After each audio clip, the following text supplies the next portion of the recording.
Bonjour tout le monde.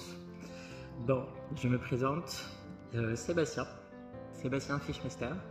Je suis en fait là pour me présenter. Présenter pourquoi? Parce que du coup je vais ouvrir ce podcast qui s'intitule Getitude.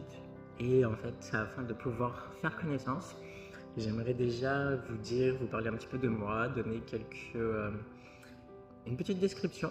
Et puis j'aimerais bien que vous aussi vous puissiez vous décrire si ça vous intéresse en 4-5 mots dans les commentaires. Ça va permettre en fait de commencer à créer une connexion. L'idée n'est pas que je sois le seul à parler. Oui, je vais être celui qui parle principalement dans les capsules vidéo. Mais mon objectif, c'est de pouvoir connecter avec vous, apprendre à vous connaître et savoir avec qui j'interagis. Donc, n'hésitez pas, utilisez les commentaires. Vous pouvez aussi utiliser mon courriel qui va être inscrit ou alors même via Instagram, selon le moyen que vous préférez. Mais sachez que je suis complètement disponible à pouvoir discuter avec vous, échanger sur les sujets qui vont vous intéresser et qui vous interpellent par rapport à ce que je vais présenter dans mes différentes capsules. Ceci étant dit, je suis un homme, oui, ça c'est un choix, oui et non, mais aujourd'hui on peut choisir. Donc moi je décide d'être un homme, je suis français et canadien, j'ai la chance d'avoir la double nationalité. Qu'est-ce qui me caractérise dans la vie? C'est que je suis un grand voyageur. Pour moi, je ne conçois pas en fait la vie sans voyage. Pour moi, c'est une question de liberté, de curiosité. C'est une question d'ouverture sur le monde, de connexion, de connaissance. Ça me permet vraiment en plus de pratiquer, je suis polyglotte, c'est-à-dire que je peux pratiquer les différentes langues que je parle, français, anglais, espagnol. J'ai eu à parler portugais, j'ai eu à parler allemand, donc j'ai l'intention, maintenant que je suis revenu en Europe, de pouvoir repratiquer aussi ces langues-là. Et ça me permet en fait de communiquer facilement avec différentes personnes dans différents pays et de différentes cultures. Donc ça, c'est vraiment quelque chose que j'adore. Je suis également un amoureux de la nature. On le voit derrière moi là. Je m'étais posé la question de comment j'allais introduire cette première capsule vidéo. Et vraiment, la nature, c'est ce qui m'appelait le plus. Pourquoi la nature? Parce qu'en fait, c'est l'espace où je me reconnecte, c'est l'espace où je me ressource, c'est l'espace dans lequel je me sens le plus libre, le plus serein. Ça me permet finalement de pouvoir vraiment comme recharger mes batteries et de m'évader. Juste vous le dire là, c'est comme, je le sens, tu vois. Je m'évade quand je suis à l'extérieur, je m'évade quand je suis entouré d'arbres, je m'évade comme là, j'ai les pieds nus, sur le sol. J'ai vraiment cette connexion avec la terre, avec la nature, qui fait que ça me permet en fait de m'aligner correctement. C'est pas pour rien qu'en yoga, ma position favorite c'est le tree pose, la pose de l'arbre, parce qu'effectivement c'est la position que je trouve très confortable et très très puissante en termes d'énergie. Ce qui m'amène aussi à vous dire du coup que j'ai habité, comme je disais, je suis canadien, j'ai habité 11 ans au Canada. Ça s'entend peut-être encore un peu à mon accent. Selon mon vocabulaire, selon mes phrases, j'ai une intonation qui sonne un petit peu québécoise. Ben, c'est pas pour rien. J'ai vécu 11 ans là-bas et ça a été vraiment toute une révélation, toute une expérience. Ça faisait 25 ans que j'habitais en France. Là, j'ai eu la chance de faire 11 ans au Canada. Je suis parti ensuite un an en Australie, entre les deux. L'Australie m'a ouvert les yeux. L'Australie a vraiment été le moment où je me suis découvert en tant que connexion avec l'univers. L'Australie a vraiment été le cap où j'ai décidé de vivre ma pleine vie, d'être complètement en adéquation avec ce que je voulais, quelles sont mes valeurs, comment j'envisageais de vivre ma vie. Pas comment la société me dictait de vivre ma vie. Non. Comment moi, je décidais avec mes objectifs, avec mes visions, avec mes intuitions, de suivre le cours de l'univers, de suivre le cours de ma vie comme c'était écrit dans l'histoire. Donc, c'est quelque chose qu'on reviendra dessus. Je vais faire d'autres capsules vidéo concernant le coaching, les intentions, la transformation personnelle. Donc, vous inquiétez pas. Des sujets que je vais aborder ici et que je reprendrai dans d'autres capsules. Donc, vous aurez une section sur YouTube qui sera dédiée à Getitude et il y aura une section sur le coaching de vie, transformation personnelle et tout ça. Ce qui fait que finalement l'Australie m'a vraiment permis un petit peu Je pleurais tous les jours, tellement la nature était belle. Je voyais une cascade, je pleurais. Je voyais un coucher de soleil, je pleurais. J'étais tellement en adéquation avec mes émotions. J'avais enfin réussi à connecter mon cœur avec mon corps. Ce qui fait que pour une fois, je n'étais pas dans la tête. J'étais dans le cœur. Et je ressentais les choses. Ça m'a permis aussi du coup d'apprendre davantage à me découvrir, à me connaître, à savoir qui je suis, à pouvoir affirmer qui je suis, à ne pas être dans cette optique de vouloir faire plaisir aux gens, de vouloir faire plaisir à la société, de vouloir coller aux différentes boîtes dans lesquelles on veut nous placer, mais d'être dans ma propre boîte qui finalement est une multitude de boîtes, dans laquelle je suis capable d'être un peu partout, d'être moi-même, de montrer plusieurs facettes, que ça plaise ou non aux gens, mais du coup, je suis dans cette totale liberté d'être. Et ça, c'est quelque chose qu'on va revoir aussi dans d'autres capsules. Comment arriver à surpasser le regard, les jugements des autres. J'ai eu la chance d'habiter également en Indonésie. Je suis parti aux Açores puisque c'est un archipel portugais et je disais tout à l'heure je parle portugais. Je parlais portugais, donc j'ai des restes, mais il fallait que je le repratique. J'ai aussi habité en Autriche, à Vienne. Et du coup, l'année dernière, en 2022, j'ai habité en Espagne pendant 7 mois, puisqu'un de mes objectifs, c'était d'apprendre l'espagnol. Donc quoi de mieux que de s'immerger dans un pays pour apprendre la langue. J'ai un côté très déterminé.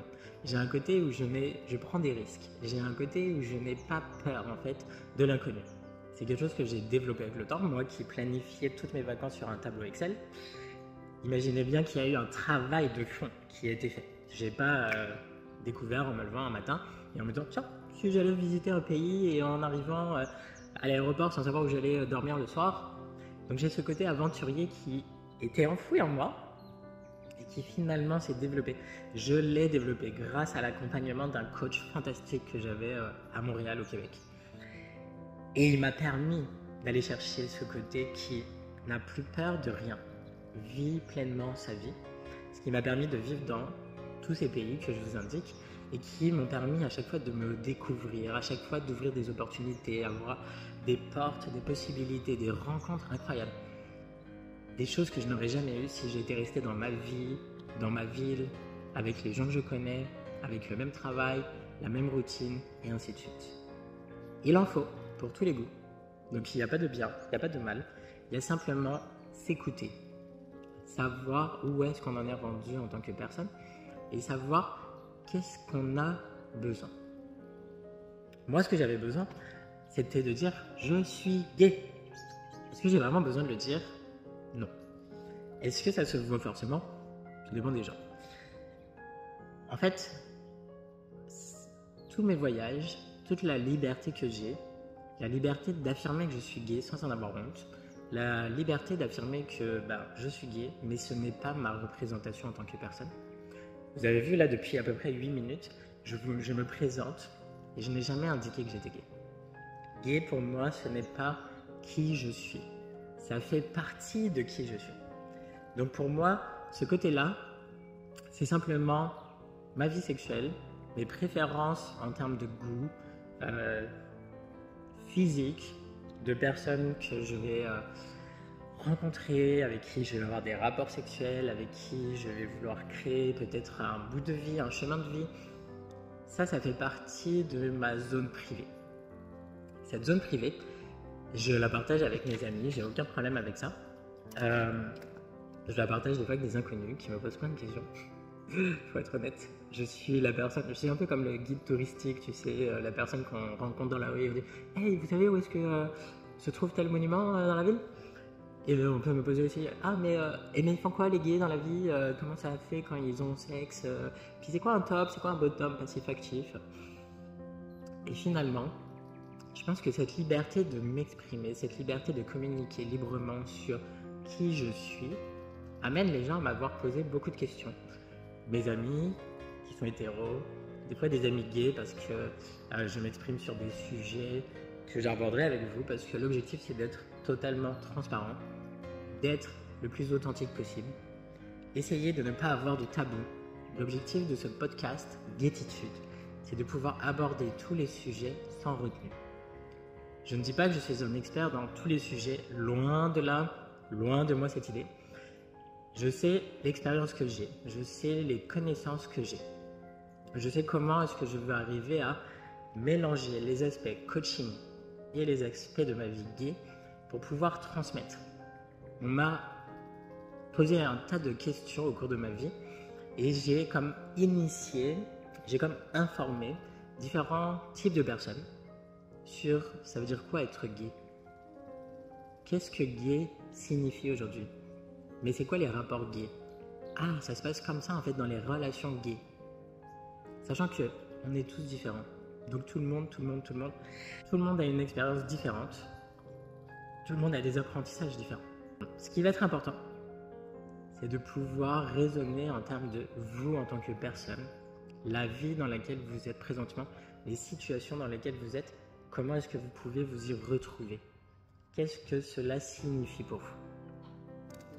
C'est pour ça que finalement, quand je parlais de totale transparence et côté authentique, j'ai commencé à écrire un livre gay érotique. On dirait pas comme ça, hein? Ma petite tête d'ange, mon petit sourire. Et oui, comme tout le monde, en tout cas une grande partie des gens, j'adore le sexe. Et ça a fait partie de ma vie incontestable. Peut-être qu'être ascendant Scorpion, ça n'aide pas beaucoup, mais ça fait partie. Résultat du compte, depuis quelques années, j'ai commencé à raconter un petit peu toutes mes histoires croustillantes. Celles que je trouvais les plus palpitantes. Vraiment celles qui avaient du croustillant, mais ça chauffe là, hein? Et j'ai demandé à chaque fois l'accord de mes différents partenaires pour pouvoir raconter ces histoires. J'ai jamais publié ce livre parce que je l'ai écrit sous forme de nouvelles et je n'ai jamais vraiment trouvé un petit peu la forme pour toutes les écrire, à combien est-ce que je m'arrête, ainsi de suite. Et plus le temps passait et quand je suis devenu coach de vie, parce qu'effectivement je suis coach de vie, hypnothérapeute, prof de yoga et méditation, j'ai toute une carrière en gestion de projet aussi, mais ça c'est toute une autre histoire.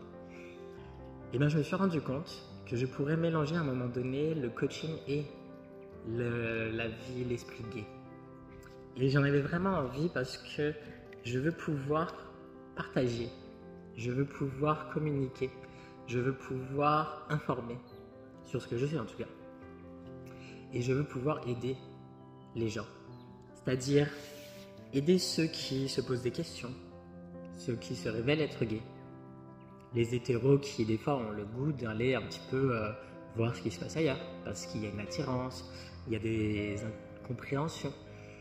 Il y a vraiment cet esprit de vouloir également ceux qui se posent des questions dans leur couple, ceux qui vivent certaines situations dans leur couple, ceux qui sont peut-être célibataires depuis longtemps, qui se posent beaucoup de questions, ou simplement sur la vie gay en général.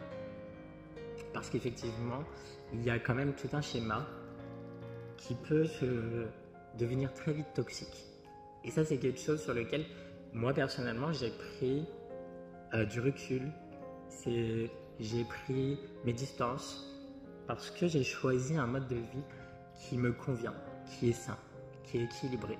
Quelque chose que moi, je voyais comme indispensable pour moi, pour vivre pleinement ma vie.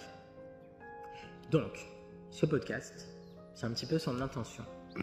Comment arriver à amener des outils, à répondre à certains sujets, tout dépendant où est-ce que vous êtes situé, et arriver à communiquer ensemble, grâce aux commentaires, grâce aux questions que vous allez poser, grâce aux affirmations que vous allez pouvoir déposer dans les commentaires.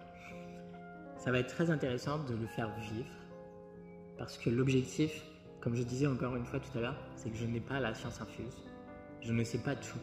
Donc il peut être intéressant aussi d'apprendre de vous. Vous allez apprendre de moi et je vais apprendre de vous. On est dans un échange gagnant-gagnant. 100. Donc, je ne sais pas si j'ai fait le tour de toutes mes idées parce que quand même, j'avais essayé de structurer un petit peu ma présentation. Je me rends compte que je suis un peu parti dans la stratosphère et je me rends compte que tout est dit. La chose que j'ai oubliée, qui est très importante, que j'ai notée là à la fin, c'est qu'en fait, je veux que ce soit un espace sécuritaire d'échange. Qu'il n'y ait pas de jugement, pas de critique. qu'il n'y ait pas de mauvaises intentions. Des fois, on ne sait jamais en fait comment les choses vont être perçues par les gens. Comment est-ce que ça va être interprété en termes de questions de religion, de culture, de vocabulaire, d'historique. L'objectif de ce podcast, c'est de pouvoir être le plus neutre possible. C'est de pouvoir être dans des échanges polis, respectueux. Question de confidentialité, si jamais vous avez des choses vraiment spécifiques à vouloir discuter, que vous ne voulez pas le déposer dans les commentaires, vous pouvez, comme je le disais tout à l'heure, tout à fait m'écrire sur mon email, sur Instagram. Je serai tout à fait disposé et disponible pour pouvoir y répondre. Donc ceci fait le tour. J'espère que c'était une présentation qui va vous avoir donné envie, qui va vous avoir plu, qui va vous inspirer à suivre les autres podcasts. Je vais commencer avec le premier podcast qui va suivre dans quelques jours après cette vidéo de présentation. Et comme je disais, s'il vous plaît, allez dans les commentaires, présentez-vous, ne serait-ce qu'avec votre prénom, où vous habitez, et me dire en 5-6 mots, une ou deux phrases, qui vous êtes. Pas ce que vous faites dans la vie en termes CV, résumé, LinkedIn, mais qui vous êtes en tant que personne, en tant qu'être humain. C'est ça, moi, qui m'intéresse. Alors, je vous dis à bientôt et je vous souhaite un très bon début d'année.